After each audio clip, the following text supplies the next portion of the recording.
최근 일본에서는 고급 외국 인력에 모두 중국인이 다 꿰차고 있다 라는 충격적인 발표가 큰 화제가 되고 있습니다.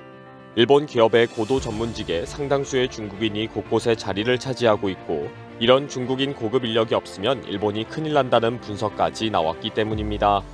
일본은 중국인들이 모두 공산당원이고 중국 정부의 지시를 받는다는 것을 잘 알고 있습니다. 한국인 고급 인력은 무조건 배제해야 한다는 여론 때문에 한국인 고급 인력은 거의 없는 상황입니다. 문제는 해야 할 일은 많은데 일본인은 능력이 안 되고 한국인은 무조건 거부하고 나니 중국인뿐이라는 상황입니다.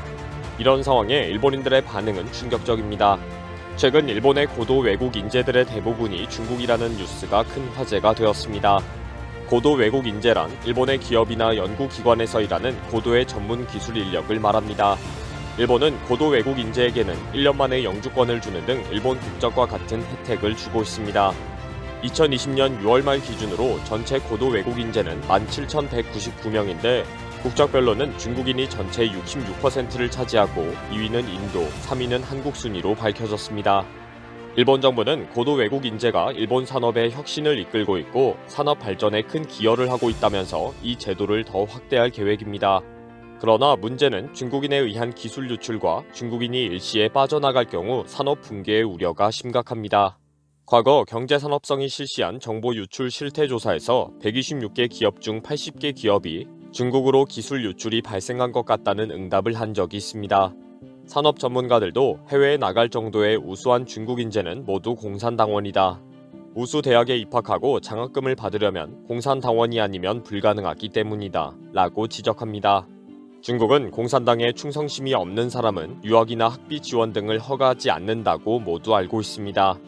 일본 정부도 현재 일본에 들어와 있는 중국인 고도 인력들이 모두 공산당원이고 중국 정부와 연결되어 있다는 사실을 잘 알고 있습니다.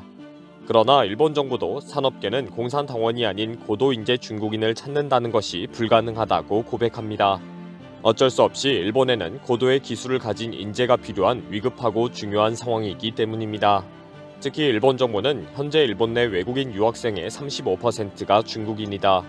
일본 대학에서 열심히 공부한 인재가 일본 산업계에 취업하는 것은 당연하다 라고 지적했습니다. 많은 일본인들은 그래도 일본인들을 채용해야 한다. 지금 상황은 너무 위험하다 라고 분노합니다. 왜 일본인을 채용하지 못하는지에 대한 대답은 지난 11일 일본 매체에 자세히 공개되었습니다. 최근 일본 최고의 출판사 겐토샤의 경제매체 골드온라인은 모든 엘리트직에 인도인과 중국인이 늘어나고 있는 이유, 일본인 직원의 수준이 너무 낮기 때문이라는 제목의 충격적인 글을 올렸습니다. 컨설턴트의 실명 칼럼으로 작성된 이 글은 노골적으로 일본인 기술자들은 수준이 너무 낮아서 일은 제대로 하지 못한다는 내용입니다. 많은 일본인들이 왜 자꾸 중국인이나 한국인 기술자를 채용하느냐 라고 항의를 하지만 현실적으로는 일본인을 한번 채용해서 써보면 다들 혀를 내두를 정도라고 지적합니다. 일본 업계는 일단 한국인 기술자 채용은 기본적으로 배제를 하고 보통 인도인이나 중국인을 우선 채용한다고 합니다. 인도인은 영어를 능숙하게 하고 중국인 기술자도 영어까지 잘하는 경우가 많다고 합니다. 솔직히 이런 추세는 기술직뿐 아니라 마케팅이나 해외 영업직도 마찬가지라고 밝힙니다. 일본 기업도 한때는 일본인을 채용해서 신인 연수에 1년까지 투자를 해보았지만 모든 면에서 능력이 뒤처져서 결국은 포기하게 되었다고 합니다. 일본 기업들이 애국하는 마음으로 일본 인재를 육성해보려고 엄청난 투자와 인내로 키워봤지만 아무리 해도 성장이 되지 않더라고 고백합니다. 이런 지적에 대해 많은 일본인들도 댓글에서 공감을 합니다. 일본은 수백 년간 군대 조직과 같은 사회 문화를 가지고 살아왔다. 이제 와서 자유롭고 창의적인 태도를 가지라고 요구하는 것은 애초에 무리이다. 초등학교부터 일본의 교육은 틀렸다. 결국 다 뜯어고치는 것은 불가능하고 희망도 없다는 말이다. 수백 개의 공감글 중에 일부 황당한 반응도 있습니다. 일본인의 레벨이 낮은 것이 아니라 급여가 적은 곳이기 때문에 우수한 인재가 없는 것이다. 아무리 그래도 신용할 수 없는 중국인과 함께 일을 하는 것은 너무 위험하다. 모든 기술을 빼내가고 완전히 붕괴되고 나서 후회하지 말고 일본인을 채용해라. 애초부터 기술 유출에 악의가 있는 사람을 선별해야 한다는 것이 불가능하다는 것입니다. 도리어 지금 상황은 기술 유출할지도 모른다며 의심을 받으면 바로 중국으로 돌아가 버리겠다는 분위기입니다. 현재 일본은 탈중국이 근본적으로 불가능하다고 인정합니다. 일본 내 산업을 이끌 수 있는 일본인 인재 공백이 심각하기 때문에 이것을 담당할 수 있는 고도 외국 인재는 더 모시고 와야 하는 상황이기 때문입니다. 특히 일본 사회에서 한국인 기술자는 절대 안 된다, 기술을 빼내간다 라는 막연한 혐한 공포가 지배하고 있습니다. 일본이 사정을 하며 모시고 올 인재는 공산당원인 중국인 인재밖에 없다는 결론입니다. 어쩔 수 없는 이런 상황이지만 일본 내에서는 중국인 인재에 대한 불안감은 증가하고 있다고 합니다. 재직 중의 기술 유출도 문제이지만 다시 중국으로 돌아갈 경우 경제와 국가 안보에 큰 위험이 될 수 있다고 알고 있습니다. 일본인 중에는 실력 있는 능력자가 없다는 현실을 파악한 일본 정부는 지난 2월 17일에 더 많은 외국 인재 획득 정책을 발표했습니다. 고도 전문직 체류 자격을 얻기 위한 문턱을 대폭 낮추고 세계 100위 대학 졸업자의 일본 취업을 촉진한다는 내용입니다. 그동안은 복잡한 지표의 점수를 계산하고 합산해서 일정 기준을 넘어야 했습니다. 그러나 4월부터는 석사 학위 소지자, 기술직 경력 10년, 연간 수입이 2천만 엔, 약 1억 9천만 원이 넘으면 바로 고도 전문직 대우를 해주겠다고 발표했습니다.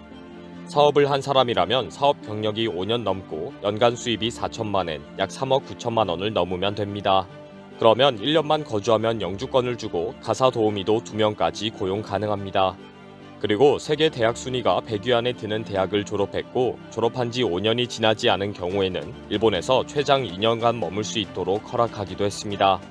그동안 일본에서 외국인 영주권을 얻으려면 통상 10년 이상 거주해야 하는데 몇 가지 조건만 맞으면 1년 만에 주겠다는 것입니다. 이 와중에 중국에서는 일본에 왜 중국 인재들이 가 있느냐, 인재 유출이다 라는 지적도 있습니다.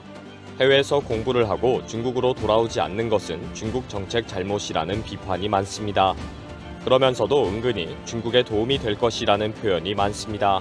고도 외국 인재가 어디에 있든지 애국자이다. 항상 자기 나라를 먼저 생각하고 있을 것이다. 일본을 점령하려 먼저 나간 중국인들이다. 모두 일본에 가자. 귀화하는 중국인은 없다. 모두 다시 중국으로 돌아올 애국자들이다. 이들이 일본에 있어도 좋다는 표현에는 기술 유출로 애국하는 공산당원이라는 뉘앙스가 깔려 있습니다. 대부분 언제든지 돌아올 수 있다고 믿고 있습니다. 결국 어느 순간 중국 정부가 그래 그 말이 맞다. 해외에 나가서 일하고 있는 중국인들은 빨리 귀국해라 라고 할 상황이 올 수도 있습니다. 그날이 오면 일본의 산업계는 문을 닫아야 할 상황이 올 수도 있습니다. 한꺼번에 12,000명 가까운 중국 국적의 고도 인력이 다 빠져나갈 수도 있기 때문입니다. 일본 정부는 어차피 중국과 거래를 할 수밖에 없고 중국 내에 기업을 둘 수밖에 없다고 밝히고 있습니다. 일부 기술이 빠져나가더라도 중국 인재와의 좋은 관계가 국익에 도움이 된다고 보고 있습니다. 이번 영상은 여기서 마치겠습니다. 시청해주셔서 감사합니다.